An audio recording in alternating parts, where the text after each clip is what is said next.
This conference will now be recorded. Okay, please start. आज आपण hobbies बद्दल बोलणार आहोत. Next slide please.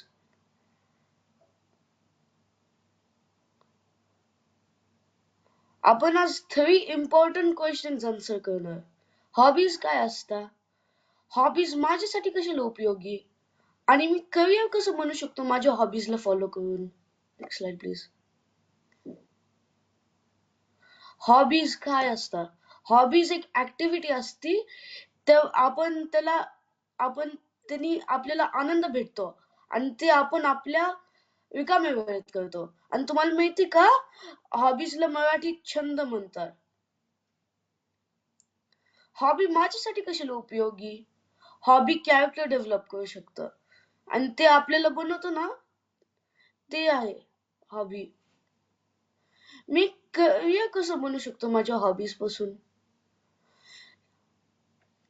आणि मी करिअर बनवू शकतो का माझ्या हॉबीज पासून? ह्या प्रश्नाचं उत्तर हो आहे. तुम्ही एक करिअर बनवू शकता तुमच्या हॉबीजला परस्यू करून. जसं की तुम्हाला म्युझिक मध्ये खूप पॅशन आहे. तुम्हाला म्युझिक मध्ये खूप आवड आहे. तुम्हाला पियानो प्ले करता येतो, नाही तो सिंगिंग करता येते. तुम्ही एक म्युझिक मध्ये 100% मी तुमच्याबद्दल बिलीव्ह करतो. तुम्ही एक म्युझिक मध्ये परस्यू करू शकता. Next slide please.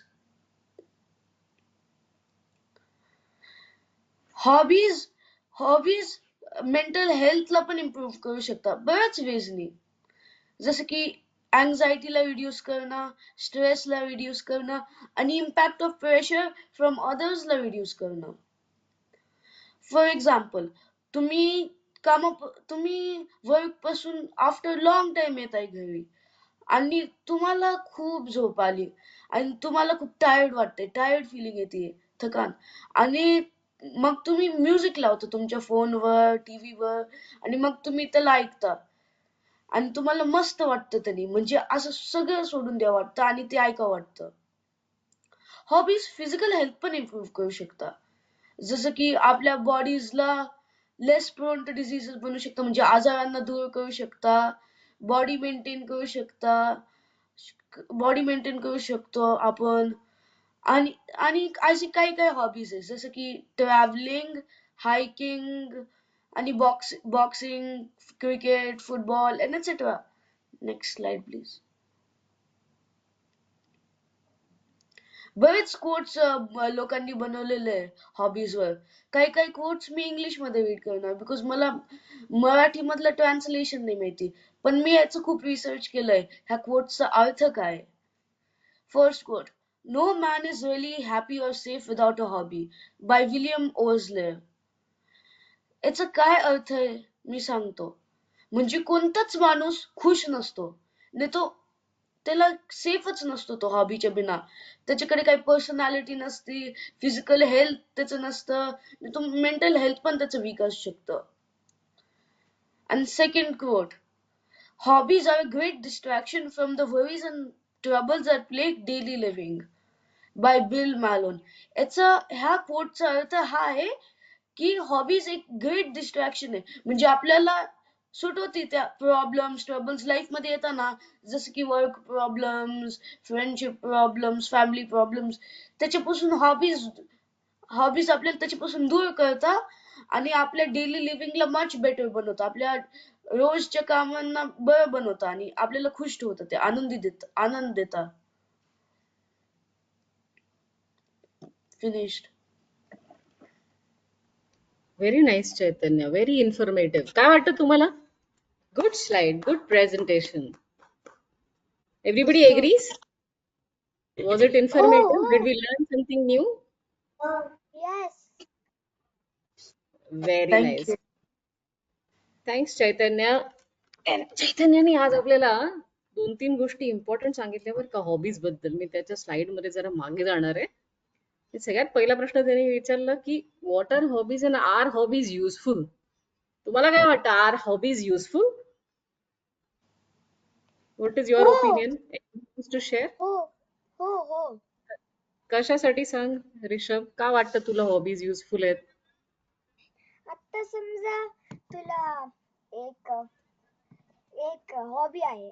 एक हॉबी आहे आणि ते तुला आता आवडत नाही, मग तू काय करणार? दुसरा हॉबी ट्राय करणार का? मग ते स्ट्रेस पण रिलीज करतं काय काय वेळेला. एकदम बरोबर आहे. आपण hobbies are more like passion, right? Does everybody agree? Hobbies are passion, हो हो येस. है ना? ते आपल्याला हो. सगळ्यात जास्त आवडतं करायला. अभ्यास आपल्याला करावा लागतो. गौरवी सारखी कोणीतरीच एक्सेप्शनल असते जिची हॉबीच अभ्यास असते. पण अदरवाईज सगळ्यांना अभ्यास करावा लागतो. It is never a hobby. Chaitanya, तुला काही शेअर करायचंय? हो, मला काहीतरी शेअर करायचंय. एक काहीतरी इकिगाय जपानीज जपानमध्ये इकिगायचं काहीतरी म्हणजे पॅशन हॉबी त्याला कंबाईन करून काहीतरी रिझल्ट येतो आणि इकिगाय ट्रू हॅपीनेस म्हणजे त्याचं असतं. पॅशन आणि हॉबी म्हणजे काहीतरी असतं ते वर्क आणि ते आपल्या खुशीला डिपेंड करतं. आपण खुश असो की नाही असो ते सांगतं आपल्याला ते. Measurement, there is some kind of measurement. कारण आपण दिवसभरामध्ये जे करतो, सकाळी लवकर उठायला पाहिजे, कोणाला आवडतं का? नाही, पण उठावं लागतं. स्कूलमध्ये रोज जायला पाहिजे, कधीतरी सुट्टी घ्यावीशी वाटते, पण ऑप्शन नसतो, जावं लागतं. नंतर मग अभ्यास करावा लागतो. मग आईने कुठला तरी क्लास लावलेला असतो आपला, त्या क्लासला पण जावं लागतं. मग संध्याकाळी आई सांगते आमच्या बरोबर शॉपिंग करायला चल, आम्हाला जायचं नसतं, पण आम्हाला जावं लागतं. तर बेसिकली काय, बऱ्याच गोष्टी दिवसभरामध्ये आपण अशा करत असतो ज्या आपल्याला बेसिकली आवडतात असं जरुरी नाहीये, but we do it because it is necessary. आपण सगळे स्टुडंट्स आहोत, चिल्ड्रन आहोत, त्यामुळे आपल्याला करायला पाहिजे. पण एक गोष्ट अशी असते जी आपण आपल्याला आवडते ती चूज करतो आणि आवडते तशी आपण ती एन्जॉय करू शकतो. That is our hobby. It is our choice. मी पेंटिंग करणार की मी म्युझिक करणार की मी काय करणार हे मी चूज केलेलं असतं. It is my choice. त्याच्यामुळे आपण आपले हॉबीज करताना नेहमी एन्जॉय करतो because it is by choice. It is not forced by anyone. Chaitanya? मला एक काहीतरी सांगायचंय. मी कोट हम्म, सांगू का? सांग यू ना. Should risk it because you have one life. काय म्हणालास? You should? You should risk it because you have one life. हा, यू शुड रिस्क इट. त्याचा अर्थ पण सांग बरं, तुला कळलेला आणि तू आता इथे हे का हा, शेअर केलंस, तुला कसं रेलेव्हंट वाटलं सांग. बिकॉज आपल्याकडे एकच लाईफ असतो. आपण रिस्क नाही केलं तर लाईफचा काय फायदा? आपण रिस्क केलं ना तेव्हाच आपल्याला कॉन्फिडन्स भेटतो, तेव्हाच आपल्याला काहीतरी करावं वाटतं. म्हणजे आपण रिस्क घेऊ शकतो बिझनेस स्टार्ट करायला. कधी कधी कधी कधी त्याचे डाऊन साईडचे कधी कधी त्याचे बेनिफिट्स बरेच. पण आपण रिस्क करायला पाहिजे. कधी प्ले सेफ नाही करायचं. म्हणजे काय काय गोष्टींमध्ये प्ले सेफ करायचं. आपल्या आपल्या हेल्थ त्याच्यावर डिपेंड आहे. पण अशा गोष्टींमध्ये कधीच रिस्क नाही, आधीच कधीच सेफ नाही घ्यायचं. आणि आपल्याकडे एकच लाईफ आहे. तेवढं रिस्क करू ना तेवढं आपल्याला कॉन्फिडन्स ते बिल्डअप होतो आणि मे बी आपण सक्सेसफुल पण बनू शकतो. आणि आपलं हॅपीनेस त्याच्यावर डिपेंडेंट राहू शकतं. Because no one in this world truly deserves to get hurt. Very nice. Last line is perfect. No one deserves to get hurt. At the same time, everybody deserves to be happy. बरोबर आहे ना? आपण आपल्या सगळ्यांना बापाने एकसारखं भरवलं आणि बाप्पा कसा आहे? He is the most happy one. मग त्यांनी जर का सगळ्यांना आपल्याला बनवलं असेल तर त्याची इच्छा असेल का की कोणीतरी तरी अनहॅपी, कोणीतरी हर्ट, कोणीतरी अनसक्सेसफुल असायला पाहिजे? नाही. सगळ्या आईला असंच वाटतं, राईट, की आपली 2 मुलं असतील, 4 मुलं असतील, एव्हरीबडी शुड बी हॅपी. आणि तीच एक्सपेक्टेशन आहे आपल्या सगळ्यांकडनं. So how to get happy?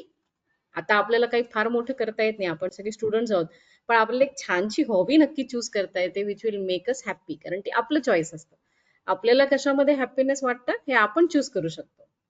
जसं चैतन्याने शेअर केलं, कोणाला ड्रॉइंग करून हॅपीनेस मिळेल, कोणाला क्रिकेट खेळून मिळेल, कोणाला स्विमिंग करून मिळेल, कोणाला म्युझिक मध्ये मिळेल, कोणाला बॉक्सिंग मध्ये मिळेल. असं सगळ्यांचे वेगळे वेगळे चॉईस असतात आणि ते आपण चूज करायला पाहिजे. Why? Because we all deserve to be happy. आणि राईटफुली सेड की दिवसभरामध्ये आपण जे अभ्यास करतो, आपल्याला दुसरे दुसरे ऍक्टिव्हिटीज करायला लागतात, त्याच्यामुळे काय होतं, खूप सारा स्ट्रेस बिल्डअप होतो. हे पण करायचं, ते पण करायचं, आणि there is lot of competition. पण आपण जेव्हा हॉबी मध्ये असतो, आपण घरी बसून पेंटिंग करत असतो, we are not competing with anybody. कोणी तिकडे आपल्याला मार्क देणार नाही. आपल्याला हवं तो कलर आपण पिकअप करतो, हवे ते स्ट्रोक्स देतो, हवं ते गाणं म्हणतो, आपलं कोणी अडवत नाही. So it's like totally our time. It can be totally me time. म्हणून हॉबीज आपण डेव्हलप करायला पाहिजे. आणि as rightly said, hobbies can become careers. मावशी, एखादी गोष्ट हा रिषभ. तुला माहितीये आता समजा मी मला कोणी पण म्युझिक नाही टॉट नाही केलं आणि असं हॉबीज तुला बर्थ चा डेट मध्ये माहिती आहे ते असं आहे. हम्म. तसं बर्थचा लाईक थोडे once you're few years old, मग तू असं हॉबीज तू लर्न नाही केलं ते पण तू करू शकते. ते असं आहे. हा कसं म्युझिक मला कोणी नाही शिकवलं, ते मला आलं. तर तू आता गाणं म्हणतोस की नाही, आता तू गाण्याच्या क्लासला गेला नसशील, पण some skills are there inside us. We are like born with those skills. आणि आपण जेव्हा हळूहळू एक एक हॉबी ट्राय करतो, तेव्हा आपल्याला वी डिस्कवर आवर सेल्फ. अरे, हे तर मला किती छान येतं. फॉर एक्झाम्पल, आता तुमच्यापैकी काही लोकांनी कधी याच्या अगोदर श्लोक म्हटलेच नसतील, पण आता हळूहळू म्हणल्यानंतर कोणाला तरी त्याच्यामध्ये म्हणजे लाइकिंग डेव्हलप होऊ शकतं. आणि आता आपण शिबिराला जाणार, तिथे तर आपल्याला एवढ्या छान छान नवीन नवीन गोष्टी शिकवणार. Suddenly we discover our self saying, अरे, हे तर मला खूप आवडतं, हे तर मला येतं, हे तर मी करू शकतो. आणि मग हळूहळू जर का ते आपल्याला जास्त आवडायला लागलं, तर दिस कॅन बिकम अवर करिअर. आपण काही काही मूवीज बघितल्या ना आता, फुटबॉल प्लेयर्सच्या. एक डान्सरची मूवी मी बघितली होती, माहितीये का, मी छोटी असताना. एक डान्सर आहे, तिचं त्या मूवीचं नाव होतं मयुरी. ती ना एक छोटी मुलगी असते, तिला डान्स खूप आवडत असतो. आणि अनफॉर्च्युनेटली एका ऍक्सिडेंट मध्ये का कशामध्ये ना, शी लुजेस हर फूट. तिचा एक एक फूट असतो ना, तो कट करायला लागतो, अम्प्यूट करायला लागतो. But she loves dancing. मग आता काय करायचं? And she doesn't want to give up her dancing, because that is her hobby, that is her passion, maybe that is her life. मग तिचे आई वडील तिला एक छोटा पाय असतात ना, फूट, तो तिला लावून आर्टिफिशियल फूट लावतात. आणि ती आर्टिफिशियल फूट लावून चालायचा प्रयत्न करते, तिला खूप त्रास होतो. Her leg start bleeding, she just not able to stand, but she wants to dance. पण ती एवढी मेहनत करते, ट्राय करते, तशीच प्रॅक्टिस करते, and finally she becomes a top class dancer. So her hobby actually becomes her career. So she is the top most dancer. कसं झालं, ते तिचं हॉबी जे होतं तेच तिचं पॅशन होतं, आणि म्हणून ती त्याच्यामध्ये करिअर केलं, अँड शी बिकेम सक्सेसफुल. हा चैतन्य. माझा कोट सांगू का? मी कुठे ऐकलंय, मला ऍक्च्युअल पर्सन नाही माहिती तुम्ही बनवला. Your disability can be your biggest ability. If you are able to overcome your mind, and तू मगाशी कोणी सांगितलं पापासाठी obstacles. Obstacle is all in the mind. आणि आपण मनाचे श्लोक शिकतो, राईट? तर आपण आपल्या मनाला ट्यून करू शकलो, त्याला पुश करू शकलो to what we want to do in good direction, तर आपण सगळे सक्सेसफुल होऊ शकतो. आपण मनाचे श्लोक त्याच्यासाठी शिकतो, आपल्या माइंडला कसं ट्यून करायचं, आपल्या माइंडला कशी छान हॉबी लावून द्यायची, कसं त्याला ग्रूम करायचं. कारण आपलं माइंड फक्त आपण ग्रूम करणार आहे. आपले आई वडील आपल्याला ग्रूम करतात, पण आपलं माइंड जे आहे ते तुम्ही एवढे छोटे छोटे पण आहात, but you are going to groom it. जशी तुमची हॉबी तुम्ही स्वतः चूज करणार आहे. त्या हॉबीसाठी किती टाइम द्यायचा, त्याच्यासाठी काय काय शिकायचं. कोणाकोणाला तरी वाचायची आवड असते, ते काय करतात, आई बाबांच्या बरोबर गेल्यावर नवीन पुस्तकं घेऊन येतात, मित्रांना पण सांगतात, तुझ्याकडे आहे का नवीन नवीन बुक, मला वाचायला दे ना प्लीज, मी तुला दुसरं देतो इन एक्सचेंज. मग ती पुस्तकं वाचतात. मग अजून कुठल्या लायब्ररीमध्ये गेले, तिकडनं बुक्स घ्या. So they find different ways of reading, because they like to read. तर तसं आपण आपली हॉबी कशी डेव्हलप करायची, it is all left to individual. तुम्ही सगळे कुठल्याही एज मध्ये असाल, 8 इयर्सचे असाल नाही तर 11 इयर्सचे, you can all develop good hobbies. तर हॉबीज डेव्हलप केल्याच पाहिजे. It is a big part of our personality grooming. आणि त्या हॉबीज आपण जोपासल्या पाहिजेत, म्हणजे त्यांची काळजी घेतली पाहिजे, त्याला ग्रो केलं पाहिजे टाइम टू टाइम. ओके, ठीक आहे. आज आपल्या क्लासचा टाइम झालेला आहे, आपण इथे थांबणार आहोत शेवटचा श्लोक म्हणून. Chaitanya, thank you one more time. Excellent presentation, good thoughts आणि छान एक्सप्लेन पण केलंस मराठीमध्ये. Very well done.